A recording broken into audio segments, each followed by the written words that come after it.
I am Alex, a 22-year-old student living in Salem, Massachusetts, a city famous for its history with the supernatural. On June 24th, I received a call that would change my life forever. My friend Mary was speaking, her voice trembling. "Alex, Peter is dead," she said between sobs. I was paralyzed, unable to comprehend what I had just heard. The police found Peter, our childhood friend, hanged in his room. The police ruled it a suicide, but in my heart I knew something didn't add up. Peter never showed signs of wanting to take his own life. The news hit us like a storm. We gathered at Peter's house to support his family and try to understand what had happened. Mrs. Smith, his mother, was devastated, her eyes swollen from crying. In his room, everything seemed in order except for a heavy feeling in the air. On his desk, we found something we had never seen before, a Ouija board. We looked at each other, confused and unsure of what to think.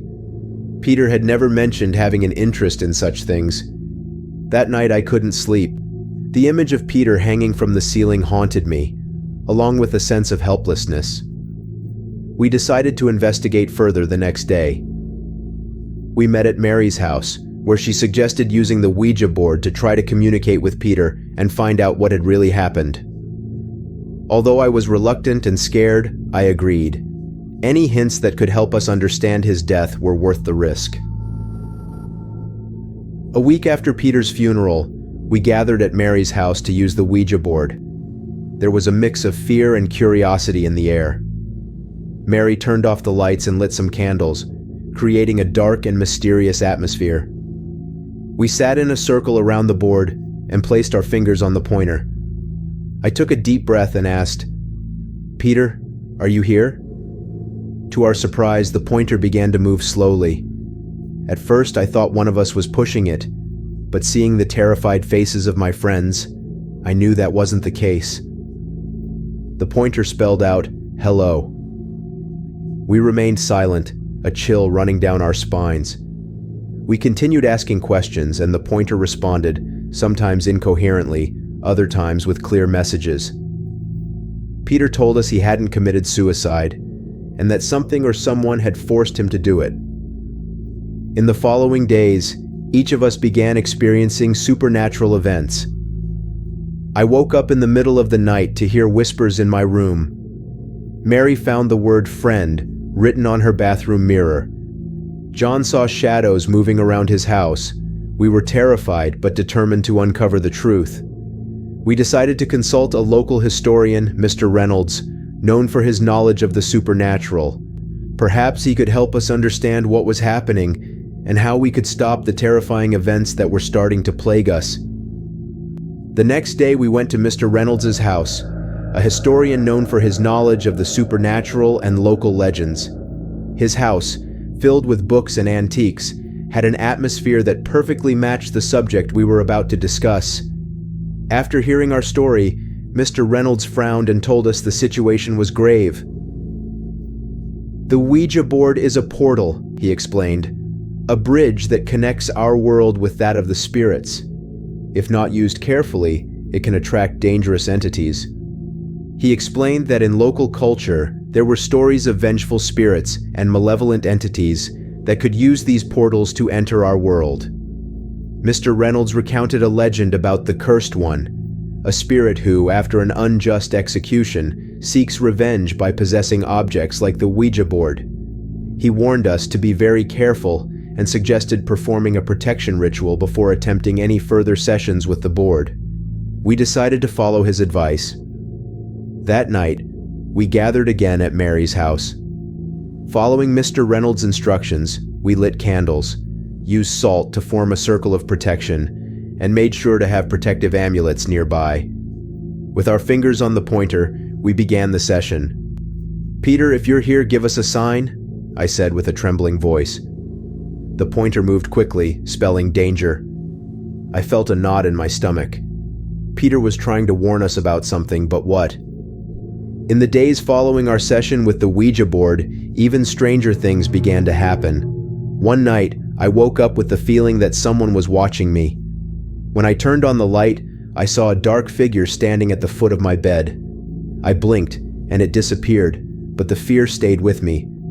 I didn't know if it had been a dream or a real manifestation, but the dread was palpable. Mary also started having unsettling experiences. One day when she returned to her room, she found all her photographs of friends and family with their faces scratched out. The precise removal of the faces left each photo in perfect condition. This incident left her terrified, wondering what or who could have done something like that without leaving a trace. John had his own terrifying encounter. He was in his car, parked in front of his house, when he felt a strong thud in the trunk. He got out to check but found nothing. However, when he got back into the car, he found the word "run" written on the foggy interior windshield. This left him paralyzed with fear, and he spent the rest of the night awake, watching for any suspicious movement. We decided we needed to act quickly before things got worse. We went back to see Mr. Reynolds and told him about the new events. He listened seriously and said, "These are clear warnings that the spirit is getting stronger. We must perform a purification ritual as soon as possible."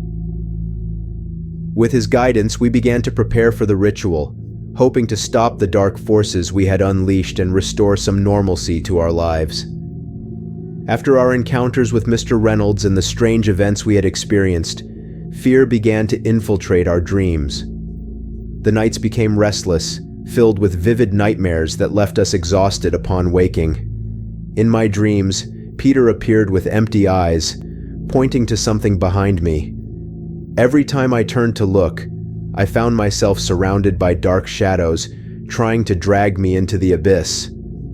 Mary confessed to me that she was also having nightmares. In her dreams, she found herself imprisoned in her room, the walls gradually enclosing her until she struggled to breathe.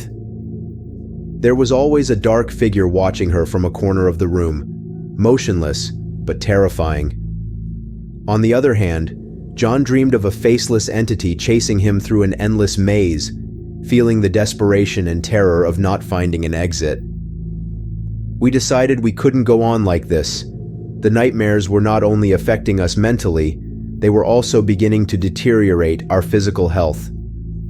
We consulted Mr. Reynolds again, who explained that malevolent spirits often attack during sleep, when we are most vulnerable.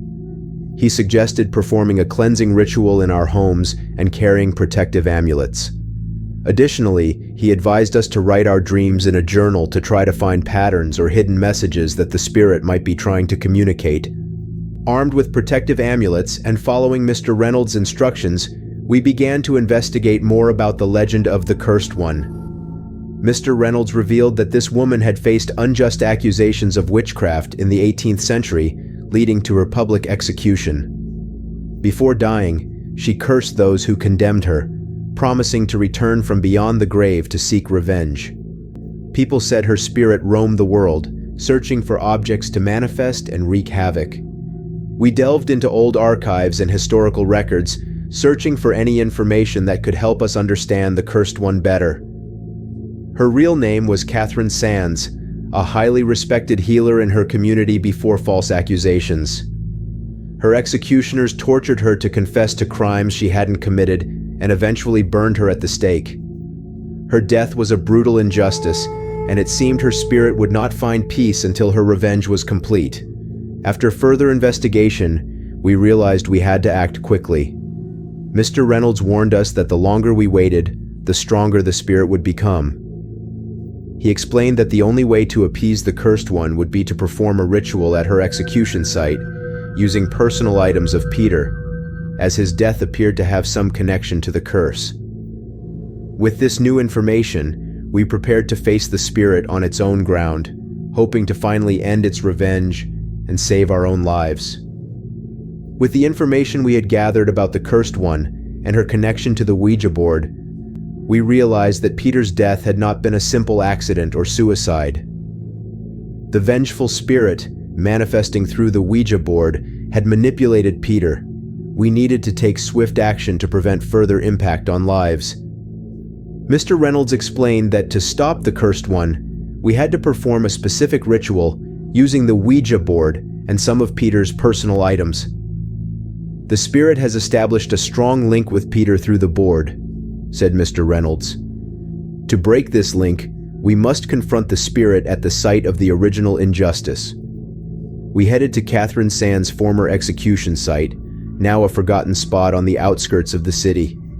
With the information we had gathered about the Cursed One and her connection to the Ouija board, we realized that Peter's death had not been a simple accident or suicide. The vengeful spirit, manifesting through the Ouija board, had manipulated Peter. We needed to take swift action to prevent further impact on lives. Mr. Reynolds explained that to stop the Cursed One, we had to perform a specific ritual using the Ouija board and some of Peter's personal items. "The spirit has established a strong link with Peter through the board," said Mr. Reynolds. "To break this link, we must confront the spirit at the site of the original injustice." We headed to Catherine Sand's former execution site, now a forgotten spot on the outskirts of the city. We brought the Ouija board, Peter's personal items, and the necessary ingredients for the ritual. Upon arrival, we felt an oppressive and cold presence. We formed a circle of salt around the site and placed the board in the center. While we held Peter's items, Mr. Reynolds began reciting the ritual words. Suddenly, the Ouija pointer began to move violently, spelling out incoherent words. We felt an invisible force trying to break our circle of protection. The tension increased as the Cursed One's spirit grew stronger. The wind blew fiercely, and the candles we had lit flickered, threatening to go out. The Ouija pointer continued to move frenetically, trying to communicate with us. "Beware," it spelled, followed by a high-pitched scream that echoed in our ears. We knew Peter was trying to warn us of imminent danger. Mr. Reynolds urged us to stay firm. "Don't lose concentration," he shouted over the wind. We continued the ritual despite the fear that invaded us. Suddenly, Mary fell to the ground, as if an invisible force had pushed her. We helped her up, and with tears in her eyes, she insisted that we continue. We knew that if we didn't complete the ritual, the Cursed One's spirit would keep tormenting us. Finally, after what felt like an eternity, the spirit's force began to weaken. The wind calmed, and the Ouija pointer stopped moving. Mr. Reynolds pronounced the ritual's final words, and we burned Peter's items, along with the remaining pages of his diary. Once consumed by the flames, we felt an indescribable peace. The oppression we had felt disappeared, and we knew we had freed both Peter and ourselves from the evil that had haunted us. Despite completing the ritual and burning Peter's diary pages, the spirit of the Cursed One remained unsatisfied. We convened with Mr. Reynolds for a final meeting to determine the necessary actions. He expressed that the spirit remains restless, demanding justice for her suffering before finding peace. "You need to make a symbolic sacrifice at the site of her execution, using something deeply connected to Peter." We decided the only way to end this was to sacrifice one of Peter's most cherished items, his diary. This diary contained his most intimate thoughts, which he always kept with him. We headed back to the old execution site with Peter's diary in hand. We placed the diary in the center of the salt circle and lit a bonfire. As the flames began to consume the diary, we recited a prayer of release that Mr. Reynolds had taught us. As the diary burned, a gentle breeze began to blow, and for a moment, we felt a calm and peaceful presence. We knew Peter was finally at peace. The shadows that had been haunting us disappeared, and a sense of relief and liberation enveloped us all. We returned home, hoping that this nightmare was finally over. The following days were filled with tranquility and relief. The nightmares ceased, and the supernatural events vanished. However, we knew we had to take additional measures to ensure the Cursed One's spirit did not return. Mr. Reynolds recommended performing a purification ritual in our homes to cleanse any remaining spiritual residue. We gathered at Mary's house first. Mr. Reynolds guided us through a cleansing ritual that involved using sacred herbs, incense, and ancient prayers. We walked through every corner of the house, making sure to purify each space. The air filled with the scent of incense, and a soft light seemed to fill the rooms. We repeated this process at John's house and mine, feeling an increasing sense of peace and security. Although we had overcome the darkest events, the experiences we lived through united us in a way we never imagined. We learned about the fragility of life, as well as the importance of friendship and mutual support. Peter would always be in our hearts, and we made sure to honor his memory by living our lives with more courage and appreciation for each moment. With our homes purified and our spirits relieved, we were finally able to look toward the future with hope and determination. After completing the ritual with the Ouija board and Peter's diary, we thought everything was over. However, a few days later, I received a call from Mrs. Smith, Peter's mother. "Alex, I found some torn pages from Peter's diary," she said worriedly. "I don't know what to do with them, but I feel you should have them." I went to her house immediately to collect the pages. Reading the torn pages, I realized Peter had been writing about his experiences with the Ouija board long before we knew about it. He described how, during his solo sessions, he began to feel a dark presence haunting him. The entity he contacted through the Ouija board became increasingly aggressive, demanding his loyalty and threatening to harm him if he didn't comply. Peter had tried to resist, but the entity was too powerful. The last entry in the torn pages revealed the truth about Peter's death. The entity had ordered him to hang himself as a sacrifice to fully release it into our world. This revelation left me frozen. A malevolent spirit had not committed suicide, but had instead manipulated and murdered Peter. Even though we had performed the purification ritual, I realized that we hadn't completely severed the connection to the entity. After receiving the pages from Peter's diary and discovering the truth about his death, we decided to perform one last ritual to burn them and completely free his soul. We headed to Catherine Sands's old execution site, carrying the diary's torn pages. This time, Mr. Reynolds guided us through a more powerful ritual, using the pages as the final seal. As we recited the conjuring words, the air around us began to vibrate, and an invisible force tried to break our circle. But this time, we were prepared. Finally, as we burned the pages, a bright light illuminated the place, and a sense of peace enveloped us. Although we knew we had done everything possible, doubt persisted. We were not entirely sure that Peter was at peace. Something might have remained unresolved, leaving us with an unsettling feeling. We returned to our daily lives, trying to leave behind the terror we had experienced, but the memory of the events constantly haunted us. A few months later, while walking across the university campus, I overheard a group of students talking animatedly. They mentioned that they had been playing with a Ouija board the previous night, and that a spirit named Peter had tried to communicate with them. A chill ran down my spine, and my heart raced. I immediately called Mary and John to tell them what I had heard. We were all shocked and terrified to hear Peter's name in that context. We decided that it was best to stay away from anything related to the Ouija board. We knew the dangers from beyond were real, and we didn't want to risk unleashing something even worse. Our experience had changed us forever, and the persistent fear that others might release something similar kept us always alert. Every time I saw someone with a Ouija board, I felt a knot in my stomach, knowing that the dangers from beyond always lurked, waiting for a new opportunity to cross the threshold into our world. I really hope you like this tale. I am thrilled to share these stories with you. Share this video with others so that we can keep growing, and more stories can reach more people. Kindly provide your thoughts and experiences in the comments section. It will aid in my further development. If you like the video, don't forget to hit the subscribe button. Many thanks, and I hope to see you again soon.